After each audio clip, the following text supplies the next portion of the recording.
Salut tout le monde et bienvenue à ce tutoriel sur comment réaliser un papillon avec du matériel de recyclage.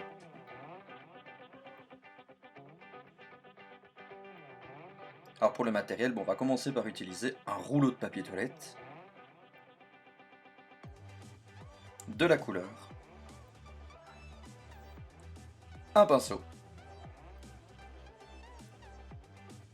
un coton-tige, une feuille cartonnée, ici j'ai utilisé une feuille d'un paquet de céréales, une paire de ciseaux,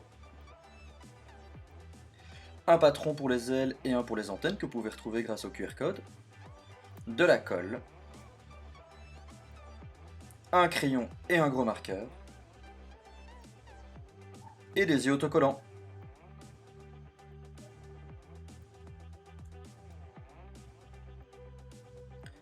Alors ici, première étape, on va commencer par dessiner nos ailes et nos antennes.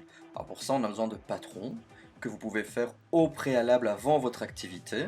Et donc le but ici, c'est de faire quoi? De contourner, de faire les contours de chaque patron. Donc comme on a besoin de deux paires d'ailes, on va faire deux fois l'étape pour les ailes et on va faire également deux fois l'étape pour les antennes. Alors quand vous animez un groupe et que vous faites un atelier créatif avec un groupe de jeunes, prévoyez suffisamment de patrons pour chaque jeune. Comme ça, vous en avez plusieurs, ils n'attendent pas, et ainsi si vous en perdez un à un moment donné ou un autre, c'est pas grave.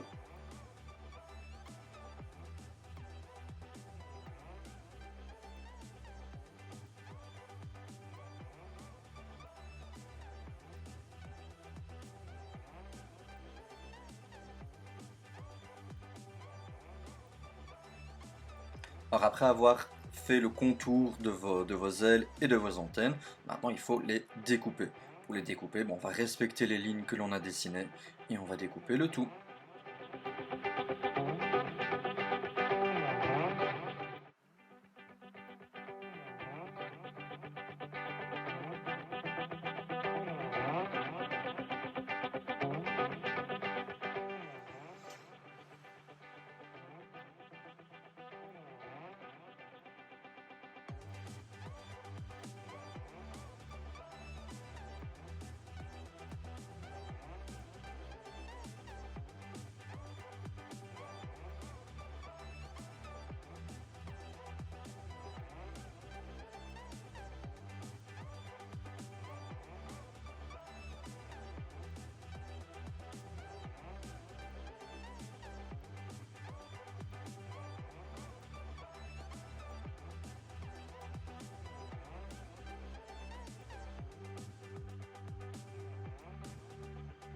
Deuxième étape, on passe à la peinture.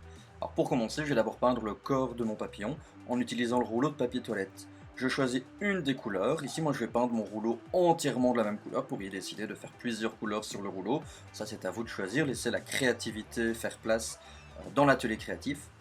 Alors attention par contre avec les rouleaux de papier toilette, comme le carton est assez fin, si vous mettez trop de couleur, il pourrait s'imprégner de la couleur et donc gondoler et se déformer. Donc ici on va en mettre un petit peu pour être certain que le carton ne se déforme pas. Une fois que j'ai fait le corps de mon papillon, je vais faire les ailes et les antennes. Alors de nouveau, on choisit de faire comme on a envie.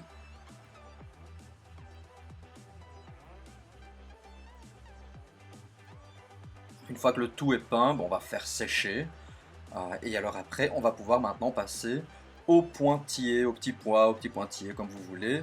Moi, je vais faire des petits pois. Vous pouvez faire des lignes, vous pouvez faire autre chose. Ici, j'utilise le coton-tige, j'utilise une autre couleur pour faire les petits pois. Maintenant, c'est à vous de choisir.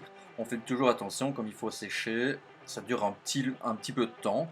On peut en profiter pour faire une autre activité, une activité en extérieur. Quand on va faire sécher pour les petits pois, et là, ça dure pas trop longtemps, donc on fait de nouveau des petits chants, des petits jeux d'intérieur, et on fait attention que personne ne vienne toucher la peinture pendant qu'elle sèche.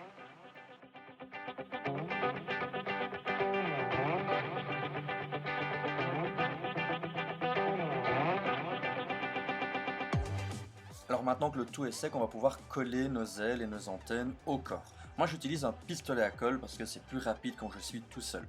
Maintenant avec des jeunes, jamais utiliser le pistolet à colle parce que la colle du pistolet peut brûler. Donc avec des jeunes, on va utiliser de la colle en tube ou de la colle liquide. On va d'abord coller les ailes, ensuite moi je vais coller les antennes, après c'est comme vous voulez. Vous choisissez d'abord les antennes et puis les ailes. L'ordre n'a pas d'importance. Alors une fois que le tout est sec, que la colle est bien sèche, bon, maintenant on va pouvoir passer aux décorations du visage de notre papillon. Moi j'ai pris des yeux autocollants. Maintenant vous pourriez très bien décider de faire avec les jeunes des yeux en peinture ou d'autres formes d'yeux comme vous avez envie. Ça je vous laisse totale liberté, moi j'utilise des yeux autocollants. Et pour la bouche par contre, moi je vais utiliser le marqueur. Je vais faire une bouche avec un marqueur. Maintenant on pourrait utiliser un cure-pipe, on pourrait utiliser plein d'autres choses pour pouvoir faire la bouche de notre papillon.